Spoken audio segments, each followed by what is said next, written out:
Hello and welcome. Tonight, Federal High Court gives Nnamdi Kanu until November 5 to enter defense on terrorism charges or forfeit rights to do so.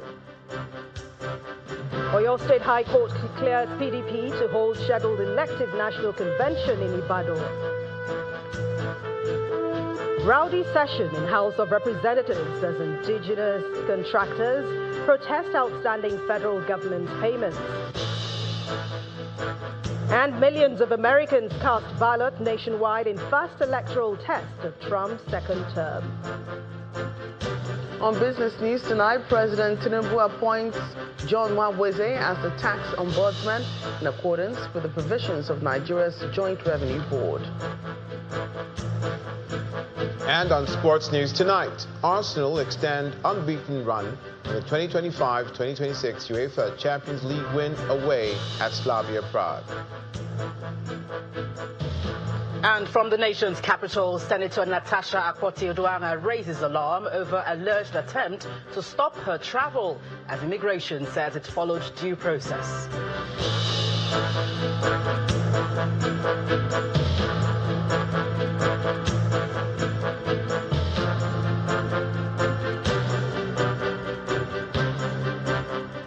We begin tonight with judicial matters, as the Federal High Court Abuja has given the leader of the indigenous people of Biafra, Nnamdi Kanu, till November the 5th to defend the alleged terrorism charges against him or waive his rights to do so. The presiding judge, Justice James Omotosho, made this pronouncement after Mr. Kanu failed for the fourth day to enter his defense after the prosecution closed its case and the court overruled his no-case submission.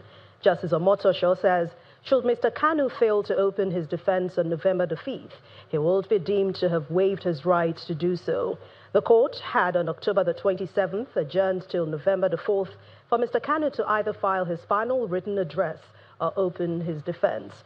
At the day's proceedings, Mr. Kanu, who is conducting his case by himself, said he had not filed any final written address as ordered by the court, but filed a motion and a supporting affidavit.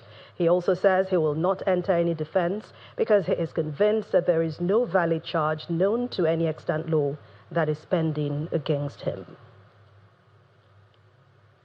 The Oyo State High Court has cleared the People's Democratic Party, the PDP, to hold its scheduled elective national convention in Ibadan, the state capital. The ruling also directs the Independent National Electoral Commission, INEC, to monitor and observe the exercise. The presiding judge, Justice Akintola, ordered the PDP servants, agents, officers of the party not to truncate or frustrate the sidelines and schedules of the activities, nor disrupt or stop the scheduled national convention. He also ordered the Independent National Electoral Commission to observe the convention and directed the chairman of the National Convention Organizing Committee to proceed with all arrangements relating to that exercise.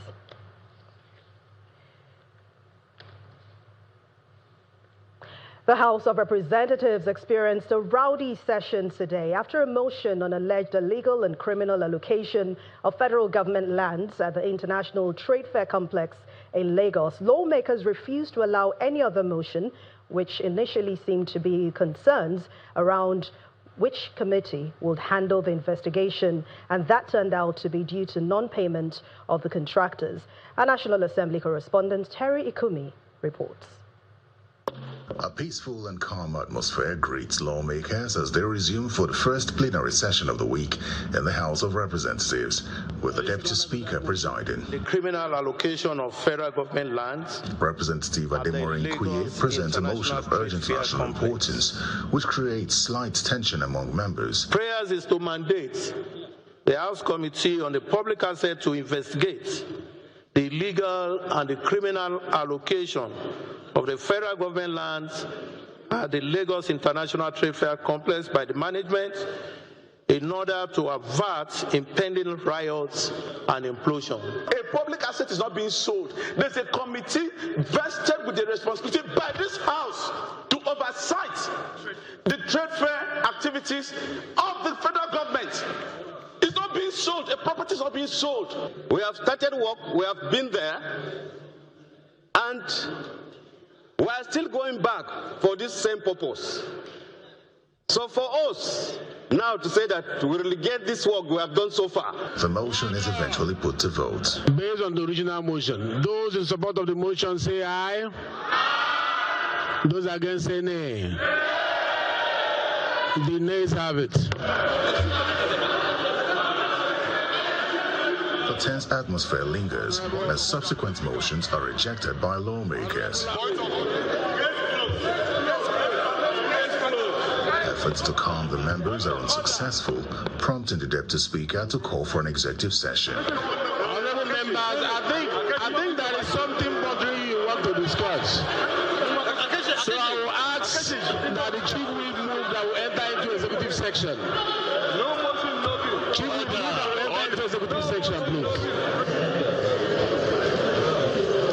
After about an hour, plenary resumes and it becomes obvious that the agitation from members was in protest against the non-payment of indigenous contractors who had earlier created a scene at the gate of the National Assembly. This House should do adjourn until next week so that the leadership will have an ample time to digest with the executive to find a proper and lasting solution of this problem.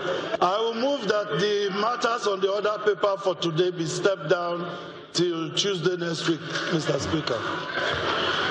Thank you. So, do we really have to stop sitting until we hear from them? Yes, Mr. Speaker. Amendment. Mr. Speaker, the urgency of the matter. There's a motion that has been moved by Honorable my Palace and seconded by the Chairman Rules and Business that based on the fact that the road is blocked by these contractors and that we will not be able to access here easily within the week, that we adjourn till next week to enable us consult with the executive and rectify this within 1 week. Those in support of that motion say aye. Aye. Those against say nay. The ayes have it. Meanwhile, hours after adjourning plenary, the spokesperson of the House releases a statement urging members to resume plenary the following day. According to the statement, the call for resumption is in light of positive developments resulting from engagement and interventions at various levels. Terry Ikumi, Channels Television News. Say no. While indeed members of the Indigenous Contractors Association occupy the entrance of the National Assembly complex in Abuja, protesting the non-payment of monies owed them by the federal government, the protesting contractors maintain that the payments for projects executed and commissioned since 2024 have not been paid for, despite promises by the government.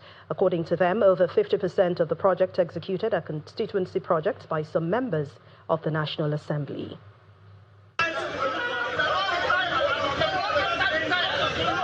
Members of the Association of Indigenous Contractors assembled in front of the first gate of the National Assembly before marching towards the National Assembly complex.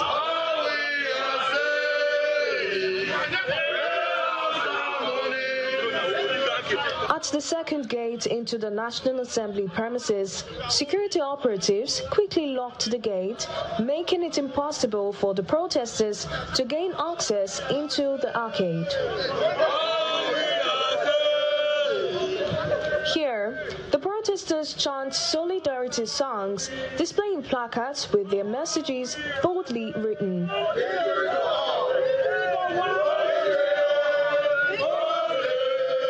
The last time they said they released warrant of 760 billion and they ought to do the cash backing within the week.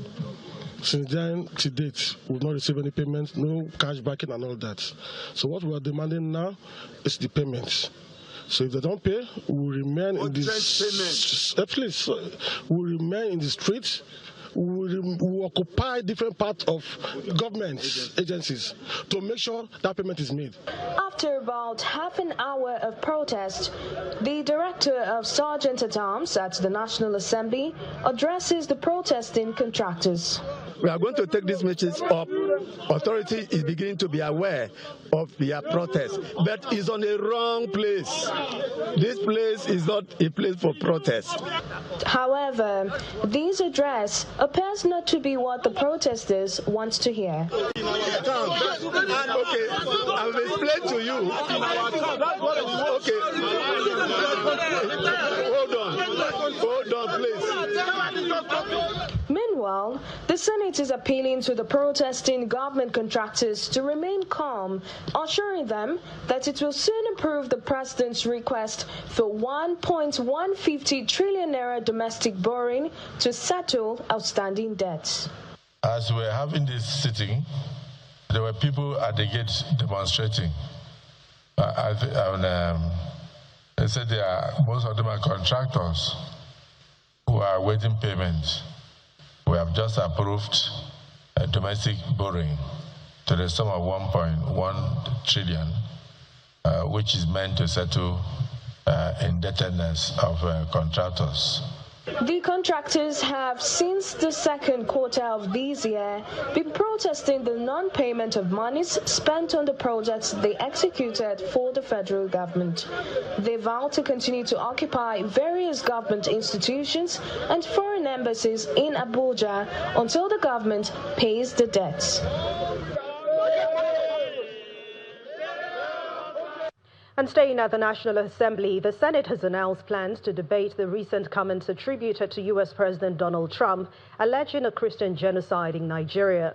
Speaking during plenary, Senate President Godswill Akpabio said he will await the federal government's official response before making any comment on the issue. He also clarified that he was not in the position to respond to President Trump, calling for caution in public discourse and asking Nigerians and the media to avoid spreading misinformation or inflammatory narratives that could jeopardize national unity. Our National Assembly correspondent Gloria Umezuki reports. Full itinerary as lawmakers reconvene on the first legislative day of the week.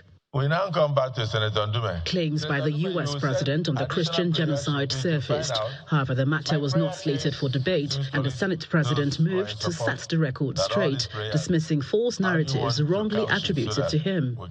We must warn those on social media who continue to misquote and misrepresent people and say, oh, Senate President answers President Trump. Who am I to answer President Trump? That is the reason why I've directed my lawyers to petition that blogger. It is the presidency that will answer President Trump. And all Nigerians are doing their best in that direction. We have not discussed the comment of President Trump in chambers yet. I know we will. In a swift intervention, the Deputy Senate President weighed in with his own view on the matter. I'm a Nigerian. Nigeria is a sovereign nation. I'm a parliamentarian. I'm a Deputy Senate President. I can speak on behalf of Nigeria. I'm not scared of Trump. But do not allow others to speak for you. Don't be scared of Trump.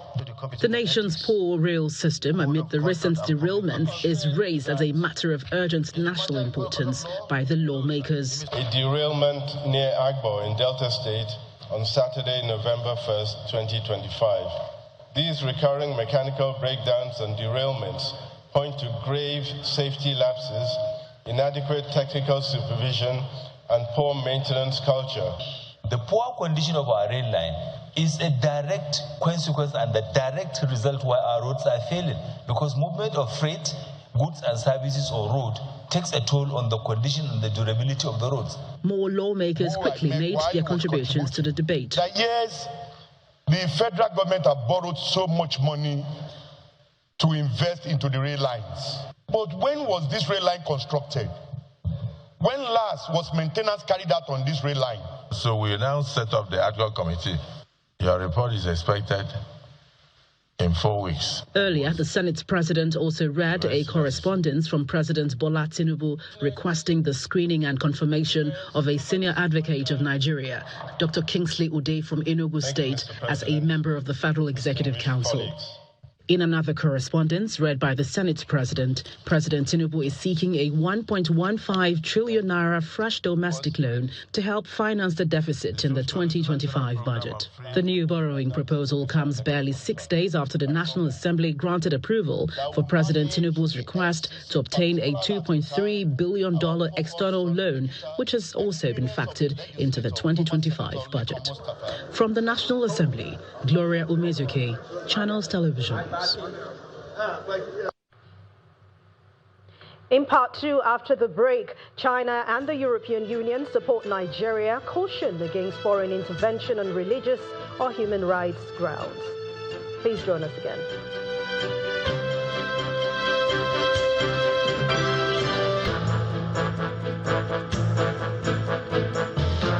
Welcome back. If you've just joined us, you're watching the news at 10, coming to you live on Channels Television, Lagos. A reminder of our main stories. Federal High Court gives Nnamdi Kanu until November 5th to enter defense and terrorism charges or forfeit right to do so. Oyo State High Court clears PDP to hold scheduled elective national convention in Ibadan. Rowdy session in House of Representatives as indigenous contractors protest outstanding federal government payments. And millions of Americans cast ballots nationwide in first electoral test of Trump's second term.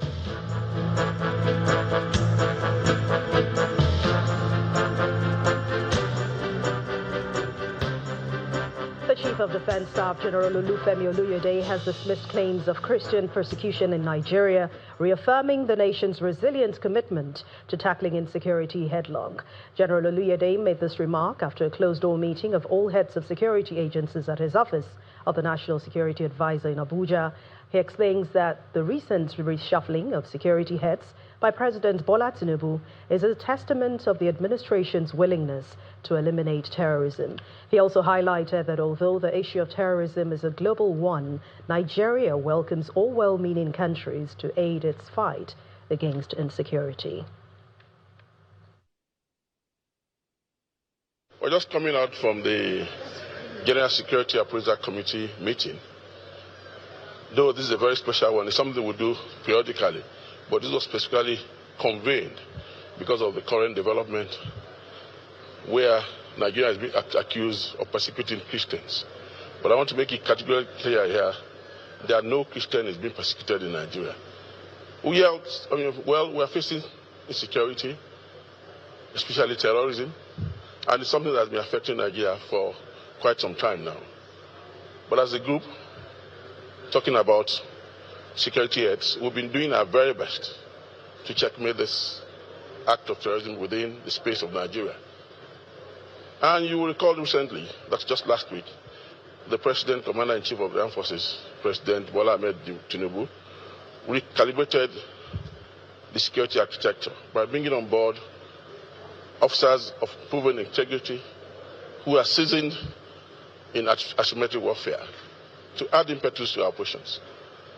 I want to assure Nigerians going forward that we're going to add more to what we're doing, add more impetus to our operations, and ensure that we checkmate this act of terrorism within Nigeria. And you know very well that terrorism is a global issue, it's a global problem. There are several countries that are challenged in that respect. And it calls for collective effort.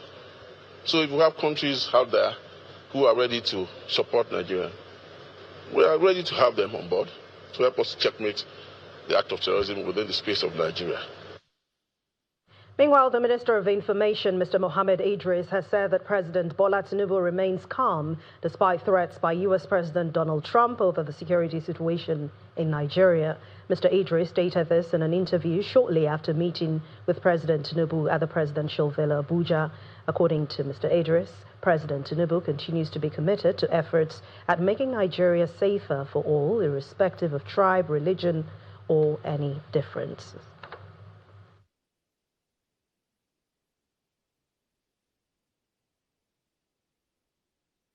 Well, it's a routine meeting that we always have with Mr. President. As Minister of Information, I need to consult with Mr. President from time to time, and this is exactly what we have done. Of course, the issue of the U.S. threat also came up, and we discussed that extensively with Mr. President. Mr. President is calm. He's looking at the whole situation, and he's looking at ways and means of ensuring that the international community understands what Nigeria has been doing. Only last week or 2 weeks ago, Mr. President, in his own desire to rekindle the security architecture of the country, reinvigorated the hierarchy of the armed forces. A new chief of defense staff and other service chiefs were appointed. Now, this is all all the issues that came out of the United States. So that tells you that Mr. President has been working assiduously to ensure that Nigeria is a country that remains safer for all Nigerians to live in. We're looking at all the issues, and we don't want to overheat the discussions, but work is ongoing, and we're also opening the channels of communication so that the international community will understand what Nigeria has been doing better, and also what we intend to further do to ensure that whatever concerns there are, either domestically here or from the international community, are answered. In the meantime, China has firmly opposed the United States' use of religion and human rights to meddle in the country's affairs after Washington threatened a possible military action over the alleged killing of Christians in the northern part of the country.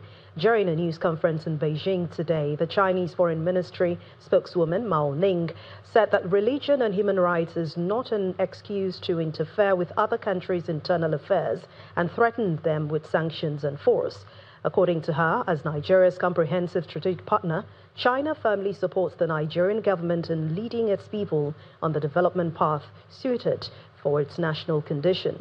On Saturday, U.S. President Donald Trump threatened Nigeria with possible military action for alleged killing of Christians, with claims that Christianity is facing an existential threat. He also accused radical Islamists of being responsible for mass slaughter.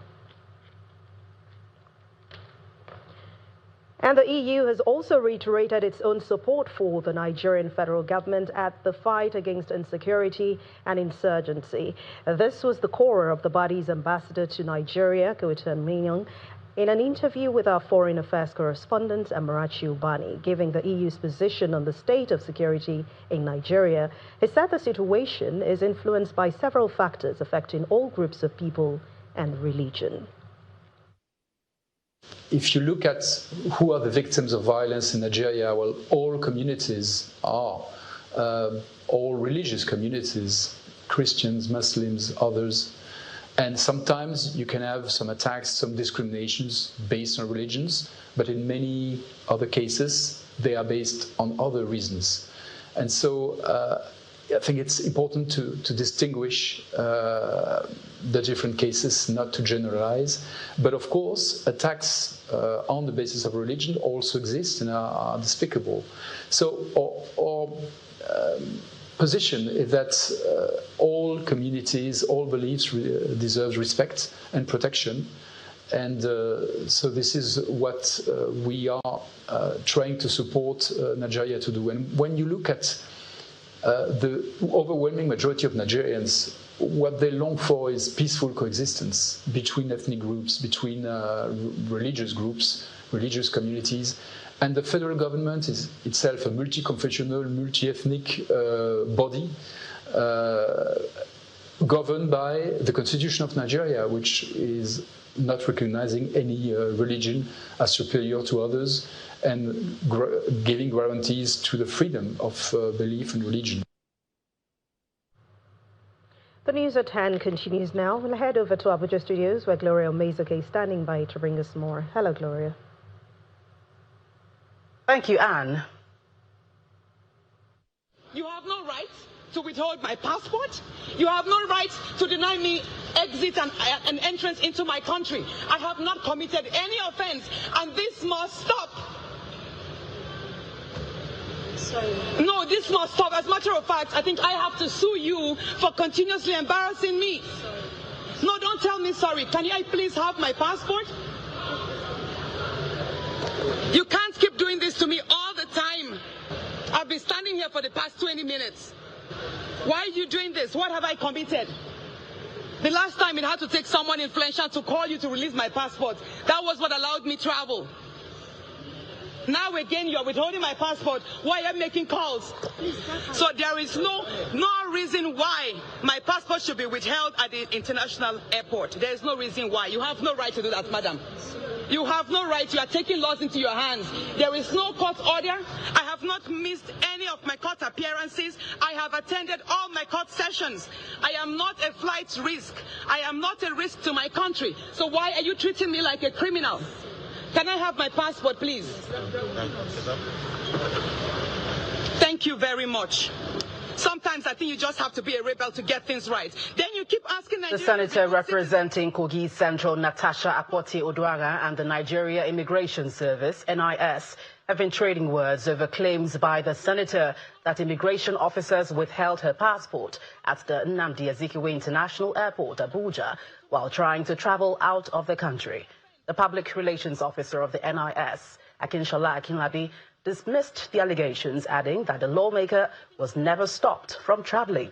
He explained that the interaction she had with immigration personnel was simply part of the routine clearance process every traveler undergoes.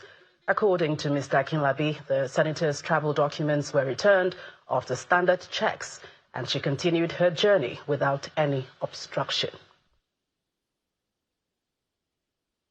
Kogi State, where Governor Usman Ododo has reaffirmed the commitment of his administration in providing adequate security for the state. However, he warned that the government will not tolerate any act of threat to the peace and security of the state. Governor Ododo stated this at the palace of the Obaru of Kaba, Oba Solomon Owoniyi, when he met with the traditional rulers of Okun Kingdom to appreciate his cooperation and support to his administration. The governor described traditional rulers as the bridge between government and the people, urging them to play their roles creditably for the betterment of Okun Kingdom and, by extension, Kogi State. Governor Usman Ododo and his entourage are in Kababunu local government area of the state to meet with some of the stakeholders. His visit is to thank the people of Okun Kingdom for their support during and after the elections that ushered in his administration in the state. In his remarks, the traditional ruler appreciates the governor for the visit and listed some of the challenges requiring the attention of his administration. We have a few demands, sir. I think the key problem along Yaba axis, apart from the mineral resources that is attractive to people I will call bandits, the communication network, the road network there is very terrible. In his response, Governor Usman Ododo assured him that his administration will attend to the needs of the people as he aims to boost the economy of the local government. Your Majesty, on the issue of the roads, we are discussing. Last 3 days, I went to see Manga to have an interface with him. There and there, he told me he's ready. We should make time to meet with the minister. And I called the minister there and there, and we have scheduled a meeting. Between Manga, myself, and the minister come next week, and by his grace, whatever be the outcome, I will revert back to this kingdom. He also assured the royal father that his administration will continue to work in synergy with the traditional institutions and other critical stakeholders to address the insecurity in the state. From the palace, the entourage moves into a meeting with stakeholders from the All Progressives Congress. The former Speaker of the Kogi State House of Assembly appreciates the governor for doing so much for the Okun people. His Excellency Alhaji Usman Ododo has done too well in Kogi State, particularly for us in this area. So we have no reason not to endorse him. In his speech, the governor explained that President Bola Tinubu remains the best person to lead the nation forward. He adds that the president's strategy in addressing security in the country is commendable. Let me at this point appreciate Mr. President. You know, it is not easy. It is with the grace of God Almighty. For somebody that is not lacking, for somebody that is not hungry, but every minute is thinking about those of us that has no means of livelihood. The governor also inspected some ongoing projects in the area.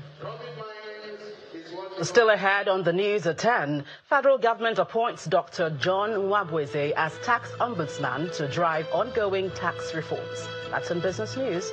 Please join us again.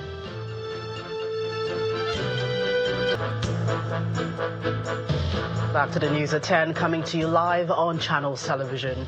We continue with the Coordinating Minister of Health and Social Welfare, Professor Mohammed Patti, who says that aside the work of the presidential initiative to unlock healthcare value chains, The federal government has begun the implementation of a sweeping set of regulatory reforms in the health sector that will attract global standard certifications, which will further unlock new and higher value investments in the country. Professor Pate, who noted that the health sector's new regulatory reforms will be driven largely by NAFDAC, also assured Nigerians that the quality and safety of goods manufactured in the country is set for rapid enhancement. The coordinating minister made this known as he met the leadership of one of China's leading plastics and medical supply manufacturers for an investment meeting and factory assessment at their corporate headquarters in Wuxi, China.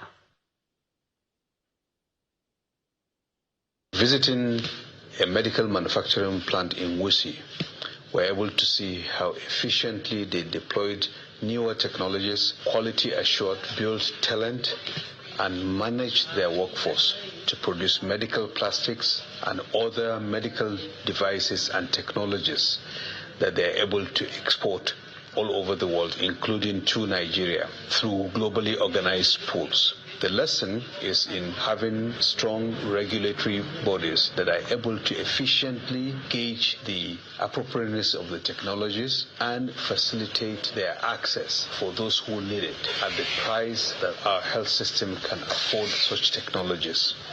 I think the interest we're seeing from manufacturers in China, coupled with the strong local manufacturing base that we are now developing in Nigeria, we believe on that path, just as we're doing with China, we can do with other countries. Nigeria's road to medical industrialization can only get faster.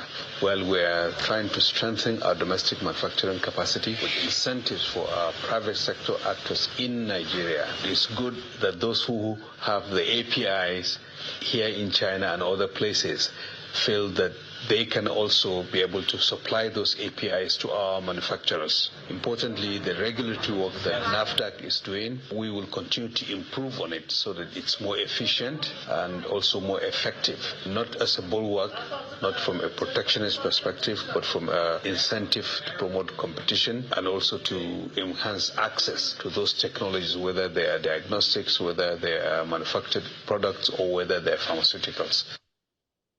To company news, the Evercare Group, a leading healthcare group in emerging markets, has held its 2025 Evercare Health Conference with top medical stakeholders across Africa and South Asia in attendance. The conference highlights strategies for collaborative approaches to shape the future of connected healthcare in emerging markets and redefine the future of healthcare globally. The group CEO of Evercare, Mr. Imran Khan, describes the conference as a platform to address the healthcare realities and proffer practical solutions. Leading health professionals, researchers, innovators, and other stakeholders from Africa and South Asia have gathered for the 2025 edition of the Evercare Health Conference with the theme Connected Care, Healthcare Transcending Borders. The conference provides a platform for local experts to address challenges and opportunities of healthcare in emerging markets in order to create and scale innovations that redefine the future of healthcare globally. I see a whole lot of energy across the continent. People are innovating in the sector. Sadly, all of those innovation is not going to go anywhere without having the foundational infrastructure. In a panel session, medical practitioners explore the landscape of the profession. There is a core human experience that is met at the end user, which is between the doctor and the patient, the nurse and the patient, the pharmacist and the patient, that is lacking in empathy. So I wanted to really commend Evercare for being at the tip of the spear in leading this transformational change and talking about empathy. For Evercare Group, investing in emerging markets to deliver quality-driven healthcare to meet indigenous needs is fundamental. You know, I've attended many conferences, and I've always felt that it is the frontline teams, our nurses, our doctors, our frontline staff who need to be on stage and need to tell the story of healthcare. And so what we have focused on in our conference is to ensure that those are the people that are on stage. We give them the opportunity to talk about what they are doing and how they do it. And that is part of our motivational retention strategy, but also it is to empower local talent and ensure that they develop within their own countries and see a future for themselves in these countries. We in the private sector and at Evercare, this is an opportunity to get people to begin to discuss, come up with innovative ideas, and engage each other, collaborate. If we come together, that's a lot more powerful than no single entity can solve this problem alone. Evercare Group, which operates as an integrated healthcare delivery platform in emerging markets in Pakistan, Kenya, and Nigeria, has a mission to transform the traditional healthcare model through its integrated cross-continent platform, impact-driven model, and quality-driven hospitals. And that's it from the nation's capital. It's now back to Anne for more on the news at 10. Thank you, Gloria. To company news, the Nigeria LNG has introduced a new category to its Bouquet of Nigeria Prize, this time targeted at young Nigerians. It's the Nigeria Prize for Creation and Creative Arts, with the aim of inspiring young ones to tell stories that redefine the nation's image. The company also stated the prize will challenge young Nigerians to produce documentary films to celebrate the nation's identity.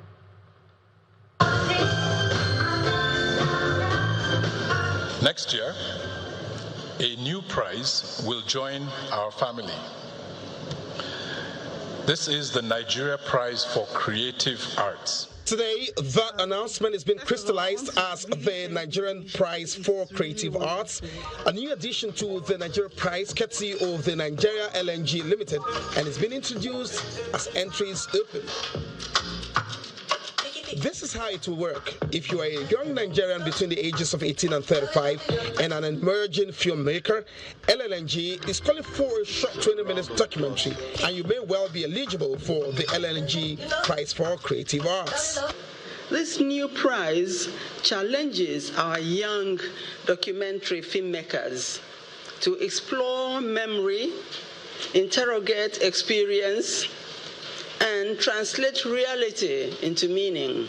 Guarded by the same principles of integrity and character guiding the other prizes, there's an advisory board and will be supported by award-winning filmmaker Mr. Joel Benson, who would act as the technical advisor. I want to give a chance to everyone. If you made a film this year or you made a film last year, it's still eligible. However, this prize is only open to non-fiction films, documentary films, right? So if Uncle Sam is in the room, so if you have a film where Dr. Sam is in it with Richard Dominic and Richard Mofe-Damijo, it's a great film, but it won't qualify. It has to be non-fiction. It's a documentary. Find an interpretation, find your voice, use the lenses, and show what you can do as a young Nigerian. We're a company that really puts a premium on excellence in everything we do. And we know that Nigeria has that excellence. The Nigerian spirit is really all about excellence. And having the opportunities, the fora to showcase that excellence is what we are keen to do. So in doing this, or in essentially establishing the Nigeria Prize for Creative Arts, we want an opportunity for young people to be recognized for excellent work. Entries will be evaluated against globally recognized standards, aligning with the benchmarks used by international film festivals, while judging criteria will be based on storytelling, craft, originality, production quality, creativity, and overall impact. One thing I want to pick on what Professor... The life cycle of this inaugural Prize for Creative Arts will end in October 2026.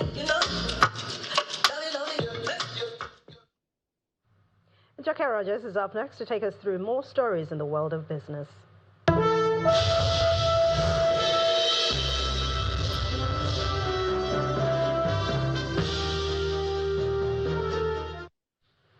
Thanks, Anne. Welcome to Business News. President Bola Tinubu has appointed Mr. John Wabweze as the tax ombudsman or tax compliance watchdog in accordance with the provisions of the Nigeria's Joint Revenue Board Act 2025.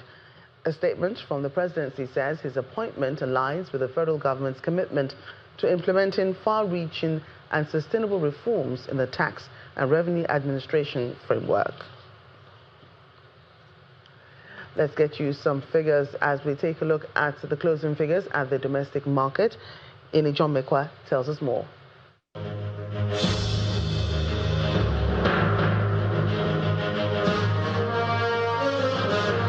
Good evening, everyone. Welcome to the stock market reports. Well, while there's the perspective that the threat of a military action from the United States to Nigeria is affecting investor sentiment at Nigeria's stock market, traders say a bigger issue is actually the capital gains tax. Remember, the capital gains tax has been increased from 10% to 30%, and it begins in January 2026. Traders say that's what investors are reacting to, taking out profits just before that January 2026. So today, we see that the market lost 612 billion naira. So we have now 96.97 trillion naira. That means we have gone down from 97 trillion. And also look here, at the beginning of trade today, we had 153,000 level, but now we've lost that also. The market went down 0.72%. Now, let's look at the drivers of this in between trades today. So we see the sectors. For the sectors, banking still continues that downward trend, more than 2% down in the red, and big guys like Zenith Bank contributed to that. Consumer goods is also down 1.49%. Oil and gas, yesterday we know it was Aradel that drove the market down, but today it's more of O&O. A lot of profit taking happened on O&O, and so that's why we see all the major counters were in the red. Top trades, ASO Savings, profit taking, FCMB, as well as Fidelity. That's it. And so once again, we see sentiment in the market in the red.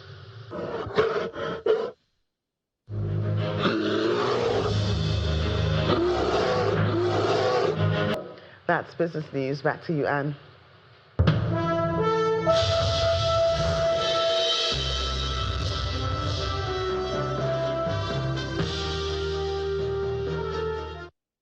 Thank you, Joke. Let's join Simon Pusey for more international news and around the world in 5. Good evening and welcome to the Channel studios here in London with your international news around the world in 5. I believe you're looking at the next Vice President of the United States. Tributes have been pouring in for the former US Vice President Dick Cheney, who has died at the age of 84. His family said he died from complications of pneumonia and cardiac and vascular disease on Monday night. Cheney served as President Gerald Ford's White House Chief of Staff in the 70s, before spending a decade in the House of Representatives. He was a key architect of President George W. Bush's war on terror after the 9/11 attacks. We have, in effect, destroyed most of the Iraqi army. We have taken out most of the infrastructure. The lights are out in Baghdad. And an early advocate of the invasion of Iraq in 2003. Cheney later became a bitter critic of the Republican Party under the leadership of President Donald Trump. He is a coward. A real man wouldn't lie to his supporters. Donald Trump has endorsed Andrew Cuomo in the New York City mayor's race, urging voters not to elect left-wing frontrunner Zoran Mamdani, who he described as a communist. The president said he would be reluctant to send more than the very minimum level of federal funding to his hometown of New York if Mamdani was elected. He describes himself as a democratic socialist and has rejected accusations he is a communist. Opinion polls suggest Mamdani, the Democratic nominee, is ahead of Cuomo, who is running as an independent after Mamdani bested him in the Democratic primary. It's going to be hard for me as the president to give a lot of money to New York because if you have a communist running New York, all you're doing is wasting the money you're sending there. So I don't know that he's won, and I'm not a fan of Cuomo one way or the other, but if it's going to be between a bad Democrat and a communist, I'm going to pick the bad Democrat all the time, to be honest with you. Today is Election Day. It is a day that we have been dreaming of for more than a year. And as much as things have changed over the course of this campaign, in many ways it is the same campaign we launched on October 23rd. a campaign that looks to transform the most expensive city in the United States of America into one that's affordable for each and every person that calls it home. At least 7 climbers, including 5 foreigners and 2 Nepalis, have died after being hit by an avalanche on a Himalayan peak in northeastern Nepal. The incident happened at 9 a.m. local time on Monday near the base camp in Dholaka district. Rescuers located 2 bodies and are still searching for the remaining 5, who are believed to have been buried by snow. 8 others have been rescued and are in the capital Kathmandu getting treatment for their injuries. The Philippines Disaster Agency says at least 3 people have been killed and hundreds of thousands have been forced to flee their homes as a typhoon ripped through the country. Typhoon Kalmegi has flooded large areas, including entire towns in the island of Cebu. Videos show people sheltering on rooftops, while cars and shipping containers have been swept through the streets. A military helicopter deployed to assist relief efforts crashed in northern Mindanao Island, the Philippine Air Force said. It is not yet clear if there were any survivors of the crash. A rail worker credited with saving multiple lives during a mass stabbing on a train has been named as Samir Zitouni. The 48-year-old's actions on the Doncaster to London King's Cross service on Saturday evening were described as nothing short of heroic. Mr. Zitouni remains critically unwell but stable in hospital, according to British Transport Police. Anthony Williams from Peterborough has been charged with 10 counts of attempted murder. A Romanian worker who was trapped after part of a medieval tower collapsed in the heart of Rome has died, according to hospital officials.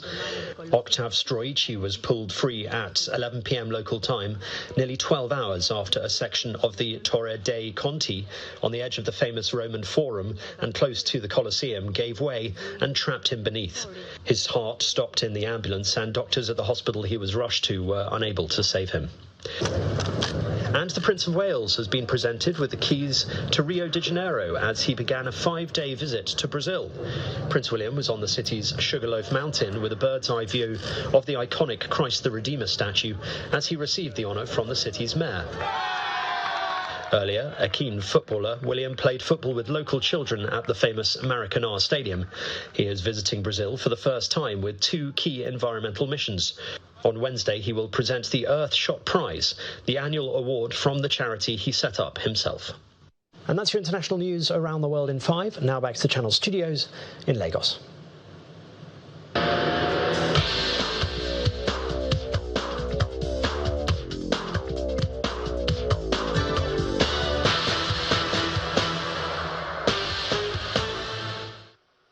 Thank you, Simon. Welcome to Sports News. We start with football. Arsenal remain unbeaten in the UEFA Champions League with a 3-0 win against Slavia Prague at the Fortuna Arena. Midfielder Max Doman becomes the youngest Champions League player ever. After coming on as a 73rd-minute substitute, the 15-year-old beat the German striker Yusufa Moukoko, who played for Borussia Dortmund as Zenit St. Petersburg at 16 years of age in 2020. Bukayo Saka and Mikel Merino were the goal scorers in the Czech capital as Mikel Arteta's side continued their unbeaten start to their European campaign. Former England football captain David Beckham has received his knighthood from King Charles at the Windsor Castle, calling it his proudest moment. The 50-year-old former football star who played 115 times for England as well as for some of the world's most high-profile clubs, including Manchester United and Real Madrid, was knighted for services to sport and charity. You know, it's a very proud day for us as a family today. You know, I grew up in the East End of London in a very humble family, and, you know, this moment, you know, my dream was always to become a professional footballer, play for my country, play for Manchester United, and everything else that has come with that has been incredible. But today, to be honoured by, you know, the most important institutions in the world and one of the most respected institutions in the world, you know, being an East End boy, it's a very proud day. And that's it on Sports News. It's back to Anne for the conclusion of the news at 10.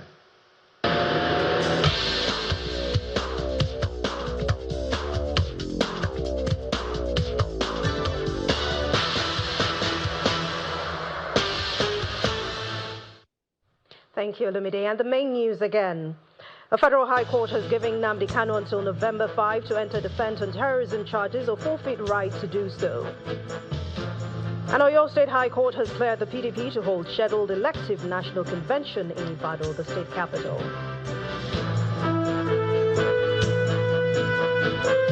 And that's the news at 10 tonight. Thank you so much for watching. I'm Anne Mwawadu. Good night and stay safe.